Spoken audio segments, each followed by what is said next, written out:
Talk about something that you talked about years ago about Miss Cheyenne Bryant, because you refused to call her a doctor, and now everything is coming to light. You have some choice words about her. So, you know, what's your thought on the whole thing blowing up right now? I mean, you said this a long time ago, and nobody listened, or half the people heard and didn't want to hear it. What's your thoughts on this? It ain't like I felt like, nah, I told you. I just was, I don't know. See, what it is, when I went on Cam Newton, right? It was a little bit right after she went on there. Mm-hmm. And this is what happens out here, man. We out here still walking around amongst the people in the street. Right. And it's people in the street who knew this lady. You know what I'm saying? Right. And I'm like, okay, which I would never say names because these people ain't even in the game or nothing no more. They just regular citizens, but they knew her. I can't believe she pulling it off. And so when I heard more history about this girl, because I saw her years before on a podcast we did before she was even built or shaped like that. You know what I'm saying? I'm just keeping it a buck. And so I was like, I took the liberty of saying what I knew on Cam's show. And I don't know, I kind of watched what I said on Cam's show. I wasn't like outright fuck that bitch or nothing like that. But I was saying, oh, that's a cap and all like that. But it turned into somewhere it seemed like I got hate for somebody. I don't wish that girl to be going down in no way. Right. But as I found out more about psychopathic behavior, and we look at psychopath like it's a word one way, but a psychopath, the definition of a psychopath, she checks all the boxes. Wow. She checks the boxes. I encourage people to look up what a psychopath is, because I broke it down on my show yesterday. It checks a lot of the boxes for a psychopath. I just don't see her feeling no remorse for nothing that she's done. Right. And she knows she was capping. You also said she was a lesbian. Right. Yeah, that's out there too. I wish she would challenge me on that, because I'm telling you, there's some people who used to be out here in the streets with her. And if I drop names, she'll probably just shut up, because everybody ain't in the streets like they used to be in the streets. You know what I'm saying? So I said I never said for sure like you're this, but listen, I know who your little friend was who used to hang with you. So you know what I'm saying? Well, I don't know her. I'm saying it's been explained to me who that is, and it all makes sense. I was gonna say, what encouraged you to even like blast her in that way? You know, because I feel like as Black women, we experience being teared down a lot. You know, and so as a Black man, what would influence you to want to call her a lie, even if that's her personal business? If you step to the game with a lie, I'm telling you, people gonna let you have it, especially people like me, because I do comedy for a living. And if you are lying about something as serious as being a doctor amongst the people, I'm going to say something about it. And I can't help it. I can crack jokes about that while I'm on stage, especially with it being a hot topic now. I might have some jokes this weekend about that, because it's just a hot topic. It trends. We all go through it in the media. I was going through it in the media a couple of months ago. You know what I'm saying? So it's not the end of the world. I think she should sell a book on how to hide your identity, because her identity of who she was 10 years ago and beyond is gone. I want to ask her, how did you do that? How did you hide how you used to look and everything so good? You did a great job at that. I would buy that book instantly if she could show how she hid her past. There is no 2002 and stuff like that of the Sister Online. No records, okay. They got rid of all that. That was good. That was good. You good. I'll buy that book. That's what happens when we don't unpack and we don't heal and we don't get to the root of our pain and our trauma. We protect it, because every time you protect your parents, guess what you do? You protect the pain that comes with them. It doesn't mean we have to beat them up, but it does mean we have to be bold enough and courageous enough to say, you know what? No, not pun intended, but you dropped me. No pun intended, but you abandoned me.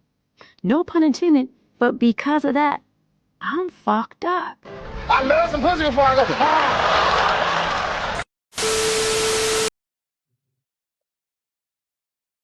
Why should piss me off?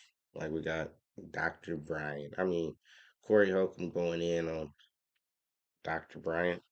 I've been talking about Dr. Bryant since I seen her. She's been, spilling this rhetoric to women about how men are supposed to be a certain way, you know, um, in relationships, and there's a whole lot of trauma that men have went through and women have went through, and everybody has seen before, and we all know this. We're talking about getting through the trauma, right? That's what a therapist would do. They would try to talk you through any of your trauma that you've had, and pursue a better lifestyle. At the end of the day, obviously, you must be depressed or down on yourself in some type of way, and the therapist is supposed to move you and progress you through that process of life.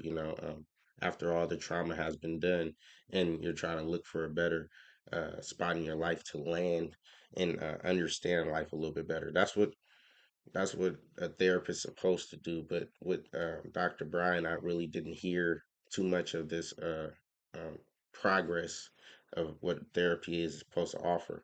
She's actually just spitting out the same rhetoric where she's still sleeping around and never actually committing to anybody.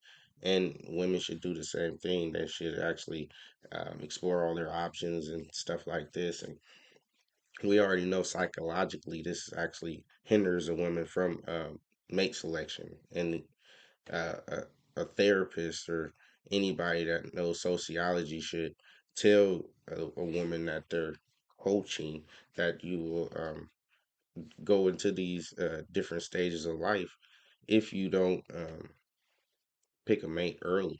you know there's going to be um, a whole 5 stages of grief if you don't pick a mate early, and they say you settle and stuff like this. Oh, you're settling and stuff. So she's been part of this whole movement where it was kind of like sprinkle, sprinkle. A guy has to make sure that he's compensating everything, even in 2026, where women have been blessed with all the abilities to do what men do.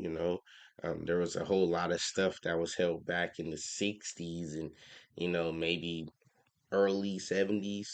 But by the time the 80s rolled around, women had all rights that men had. So I don't even understand where half these women are fighting for rights that they've already accomplished and already had.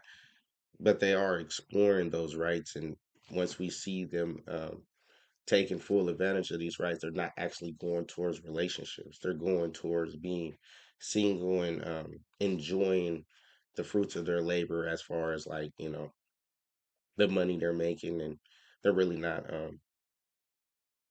investing in men or themselves sometimes. Like it will be more cosmetic and beauty standards that they'll be invested in. It'll really never be stocks, bonds, ETFs, stuff that's gonna, bring them dividends or revenue later in life. But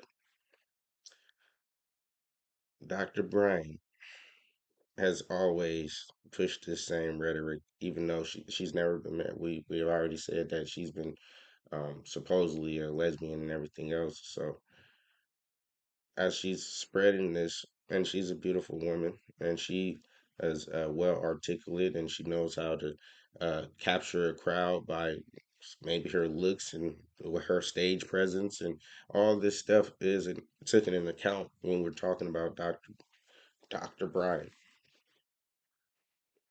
She has an aura that you do want to hear what she has to say. She has a beautiful face that's easy on the eyes, right? You'll say something um like that about her, but the same thing that she's spewing is the same feminist trap that a lot of these older women have been saying since they hit 35, 40. Right? For some reason, they can't just tell women to marry early and be the best example that they want their brother or son to marry. It's just that simple. I mean, I don't understand what the hell the hang up is. And If you didn't find what you was looking for by 40, it's okay. Life will continue and enjoy it out here. It is what it is, man. Side substance, we ain't have a lifetime subscribe.